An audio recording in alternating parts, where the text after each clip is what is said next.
दोस्तों अब हम प्लेट टेक्टोनिक थ्योरी के सबसे मजबूत हिस्से पर आए हैं। इसके एविडेंस के ऊपर कोई भी साइंटिफिक थ्योरी तभी वाइडली एक्सेप्टेड होती है जब उसके पास मल्टी डायमेंशनल, कंसिस्टेंट और टेस्टेबल एविडेंस हो। प्लेट टेक्टोनिक थ्योरी आज जियोलॉजी की सबसे यूनिफाइंग और पावरफुल थ्योरी मानी जाती है और इसकी क्रेडिबिलिटी इसलिए इतनी हाई है क्योंकि इसे जियोलॉजी, पैलेंटोलॉजी, ओशनोग्राफी, क्लाइमेटोलॉजी और मॉडर्न सैटेलाइट टेक्नोलॉजी सबका सपोर्ट मिला है। अब हम इन एविडेंस को स्टेप बाय स्टेप करके समझते हैं। सबसे पहला और सबसे स्ट्राइकिंग एविडेंस है कॉन्टिनेंट्स का फिट।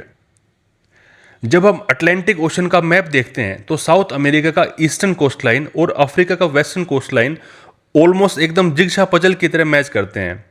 अल्फ्रेड वेगनर ने इस बात पर सबसे पहले जोर दिया था, लेकिन अगर हम सिर्फ कोस्ट लाइन ही नहीं बल्कि कॉन्टिनेंटल शेल्फ यानी सबमर्ज कॉन्टिनेंटल एज को भी कंसीडर करें तो फिट और भी प्रिसाइज हो जाता है। यह स्ट्रॉन्ग इंडिकेशन देता है कि कॉन्टिनेंट्स कभी एक ही लैंडमास का हिस्सा थे और बाद में ड्रिफ्ट होकर अलग हो गए। इसके बाद आता है फॉसिल एविडेंस। फॉसिल वो साइलेंस विटनेसेस हैं जो पास एनवायरमेंट्स और कॉन्टिनेंटल पोजीशंस का सीक्रेट खोलते हैं। साइंटिस्ट ने पाया है कि कई कॉन्टिनेंट्स पर आइडेंटिकल फॉसिल्स मिले हैं, जबकि आज ये कॉन्टिनेंट्स हजारों किलोमीटर दूर हैं और उनके बीच डीप ओशंस हैं। एग्जाम्पल के लिए मेसोसोरस नाम का एक छोटा फ्रेश वाटर रेप्टाइल जिसकी स्विमिंग एबिलिटी लिमिटेड थी, उसके फॉसिल साउथ अमेरिका और अफ्रीका दोनों जगह पाए गए हैं। यह लॉजिकली पॉसिबल ही नहीं है कि उसने अटलांटिक ओशन क्रॉस किया हो। इसका मतलब है कि कभी ये दोनों लैंडमास कनेक्टेड थे। इसी तरह ग्लोसोप्टिस नामक फॉसिल प्लांट जिसकी सीड्स हैवी और विंड बोर्न नहीं हो सकती, उसके remains Africa, south America, India, Antarctica और ऑस्ट्रेलिया सब जगह मिले हैं। ये क्लियर प्रूफ है कि ये सारे रीजन्स गोंडवाना नामक सुपर कॉन्टिनेंट का हिस्सा थे।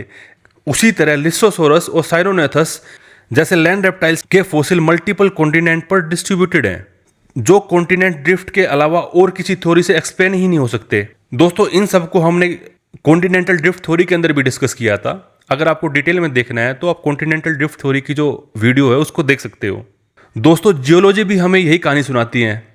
रॉक और माउंटेन बेल्ट्स एक और मजबूत एविडेंस है। अगर हम अटलांटिक ओशन को बंद करके कॉन्टिनेंट्स को छोड़ दें तो अपलाशियन माउंटेन्स और नॉर्थ अमेरिका परफेक्टली अलाइन हो जाते हैं कैलेडोनियन माउंटेन्स और स्कॉटलैंड, आयरलैंड और नॉर्वे के साथ।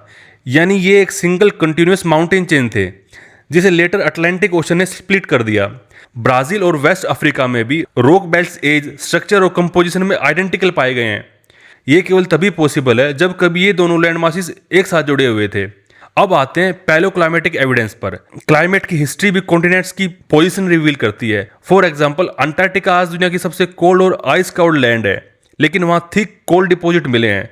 कोल सिर्फ वार्म, स्वाम्पी और ट्रॉपिकल क्लाइमेट्स के अंदर ही पनप सकता है। इसका मतलब है कि अंटार्कटिका कभी इक्वेटर के पास था। उसके अलावा ग्लेशियल डिपॉजिट्स और स्ट्राइएशन रॉक्स आज इंडिया, अफ्रीका और ऑस्ट्रेलिया में पाए गए हैं, वो भी उन जगहों पर जो आज ट्रॉपिक्स में है। इसका मतलब है कि कॉन्टिनेंट्स कभी साउथ पोल के पास क्लस्टर्ड थे। ऐसे मिसमैचेस प्रेजेंट क्लाइमेट और पास्ट क्लाइमेट डेटा में सिर्फ तभी एक्सप्लेन हो सकते हैं जब कॉन्टिनेंट्स ने ड्रामेटिक शिफ्ट किया हो। लेकिन सबसे रिवोल्यूशनरी एविडेंस आया ओशन से सी फ्लोर स्प्रेडिंग और मैग्नेटिक स्ट्रिप्स के रूप में। जब मिड ओशंस रीजेस पर मैग्मा इरप्ट होता है और सॉलिडिफाई होता है तो लावा अर्थ के मैग्नेटिक फील्ड की पोलैरिटी को प्रिजर्व कर लेता है। अर्थ का magnetic field time to time reverse होता रहता है। ओशन फ्लोर्स पर साइंटिस्ट ने पाया कि रीज के दोनों तरफ परफेक्टली सिमेट्रिकल मैग्नेटिक स्ट्रिप्स बने हुए हैं, अल्टरनेटिंग नॉर्मल और रिवर्स पोलैरिटी के अंदर। ये एक तरीके का टेप रिकॉर्डर है जो सी फ्लोर स्प्रेडिंग का जो रिकॉर्ड है उसको रिकॉर्ड करके रखता है। इसका मतलब है कि नया क्रस्ट रीजेस के ऊपर कंटिन्यूसली बन रहा है और साइड वे में पुश हो रहा है। यही वो मैकेनिज्म था जो वैगनर की थ्योरी में मिसिंग था। दोस्तों ओशन फ्लोर डेटिंग ने भी इसको कन्फर्म किया। जब ओशनिक क्रस्ट का एज मेजर किया गया तो पाया गया कि सबसे यंग रॉक्स हमेशा मिड ओशनिक रिजेस पर हैं और सबसे ओल्ड रॉक्स कॉन्टिनेंट्स के पास हैं। और इंटरेस्टिंग बात यह है कि कोई भी ओशनिक क्रस्ट 200 मिलियन ईयर से ज़्यादा पुराना नहीं है, जबकि कॉन्टिनेंटल रॉक्स 3 बिलियन ईयर से भी ज़्यादा पुराने मिलते हैं। ये प्रूव करता है कि ओशनिक क्रस्ट कंटिन्यूसली रिसाइकिल हो रहा है, जो कि रिजेस पर बनता है और सबडक्शन जोन पर डिस्ट्रॉय हो जाता है, जबकि कॉन्टिनेंट्स रिलेटिवली परमानेंट होते हैं। अर्थक्वेक और वोल्केनोज का डिस्ट्रीब्यूशन भी यही कहानी बताता है। अगर अर्थ पर अर्थक्वेक्स रैंडम होते तो ये थ्योरी वीक हो जाती, लेकिन साइंटिस्ट ने पाया कि अर्थक्वेक और वोल्केनो बहुत नैरो बेल्ट्स में क्लस्टर्ड हैं जो एक्चुअली प्लेट्स बाउंड्रीज हैं। सबसे ड्रामेटिक एग्जाम्पल है Pacific ring of fire. Pacific ocean के एजेस पर हॉर्सशू शेप्ड जोन है जिसमें दुनिया के 75% से ज़्यादा एक्टिव वोल्केनोज हैं और फ्रीक्वेंट पावरफुल अर्थक्वेक्स आते हैं। इसका केवल एक ही एक्सप्लेनेशन है, मूविंग प्लेट्स का इंटरेक्शन। कहीं प्लेट्स कोलाइड्स करते हैं, कहीं स्लाइड करते हैं और कहीं पुल अपार्ट होते हैं। और फाइनली सबसे कंक्लूसिव प्रूफ हमें दिया मॉडर्न टेक्नोलॉजी ने, जीपीएस मेजरमेंट्स। दोस्तों, global positioning system satellite millimetre accuracy के साथ मेजर कर सकते हैं कि कॉन्टिनेंट्स और प्लेट्स हर साल कितना मूव कर रहे हैं। जीपीएस क्लियरली दिखाता है कि प्लेट्स एवरेज 2 से 5 सेंटीमीटर पर ईयर मूव कर रही हैं। इंडिया अभी भी फॉर एग्जांपल नॉर्थवार्ड एशिया की तरफ लगभग 5 सेंटीमीटर पर ईयर की स्पीड से मूव कर रहा है। यही रीजन है कि हिमालयाज आज भी अपलिफ्ट हो रहे हैं। तो दोस्तों, ये सारे evidence fit of continents, fossils, rock और mountain belts, palaeoclimatic, sea floor spreading, age of sea floor, earthquake and volcano distribution और जीपीएस डेटा, ये सब एक ही बात प्रूव करते हैं, प्लेट वास्तव में मूव कर रही हैं और कंटिन्यूसली अर्थ के सरफेस को रीशेप कर रही हैं। यही रीजन है कि प्लेट टेक्टोनिक थ्योरी आज का यूनिफाइंग थ्योरी ऑफ जियोलॉजी कहा जाता है। दोस्तों, अब देखते हैं प्लेट टेक्टोनिक थ्योरी की इंपॉर्टेंस को। ये थ्योरी सिर्फ जियोलॉजी का हिस्सा ही नहीं है, बल्कि इसे यूनिफाइंग थ्योरी ऑफ जियोलॉजी कहा जाता है। इसका कारण यह है कि यह लगभग हर मेजर जियोलॉजिकल फीचर और प्रोसेस को एक्सप्लेन करता है, चाहे वो कॉन्टिनेंट्स का ड्रिफ्ट हो, माउंटेन्स का राइज हो, ओशंस की ओपनिंग हो या क्लोजिंग हो, या फिर अर्थक्वेक्स और वोल्केनोज का ओरिजिन हो। इनफैक्ट प्लेट टेक्टोनिक्स हमें एक कोहेरेंट फ्रेमवर्क देती है जिसमें सारे नेचुरल प्रोसेसेस लॉजिकली फिट होते हैं। सबसे पहले प्लेट टेक्टोनिक्स ने अल्फ्रेड वैगनार की कॉन्टिनेंटल ड्रिफ्ट थ्योरी को पूरा किया। वैगनार ने सजेस्ट किया था कि साउथ अमेरिका और अफ्रीका कभी साथ जुड़े हुए थे और बाद में अलग हो गए, लेकिन वो ये नहीं बता पाए कि कॉन्टिनेंट्स मूव कैसे करते हैं।